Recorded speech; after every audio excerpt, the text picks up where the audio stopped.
ભૂપેન્દ્રસિંહ ઝાલા શકંજામાં આવ્યા બાદ અરવલ્લીમાં ઓફિસોમાં સર્ચ હાથ ધરાતા 2 નંબરના નાણાંનું રોકાણ કરનાર રોકાણકારો અને શિક્ષક એજન્ટોમાં પણ નામ બહાર આવવાની પૂરેપૂરી શક્યતા સેવાઈ રહી છે।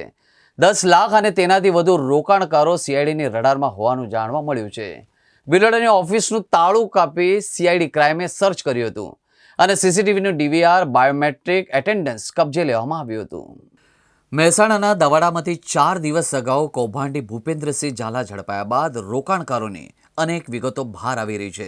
સાબરકાંઠાના હિંમતનગર અને પ્રાંતિજની બીઝેડ ઓફિસોમાં સીઆઈડી ક્રાઇમે સર્ચ કર્યા બાદ બિલોડામાં આવેલા બીઝેડ ઇન્ટરનેશનલ બ્રેકિંગની ઓફિસનું તાળું કાપીને ઓફિસ ખુલ્લી કરી સીઆઈડી ક્રાઇમે સીસીટીવી કેમેરાનું ડીવીઆર બાયોમેટ્રિક એટેન્ડન્સ મશીન સહિતની વસ્તુઓ જપ્ત કરતા મોટા રોકાણકારો તેમજ એજન્ટોમાં ભારે ફફડાટ વ્યાપી ગયો હતો। ભૂપેન્દ્રસિંહ ઝાલા શકંજામાં આવ્યા બાદ અરવલ્લીના ઓફિસોમાં સર્ચ હાથ ધરતા 2 નંબરના નાણાંનું રોકાણ કરનાર રોકાણકારો અને શિક્ષક એજન્ટોના પણ નામ બહાર આવવાની પૂરેપૂરી શક્યતાઓ સેવાઈ રહી છે। 10 લાખ અને તેનાથી વધુ રોકાણકારો સીઆઈડીની રડારમાં હોવાનું જાણવા મળી રહ્યું છે।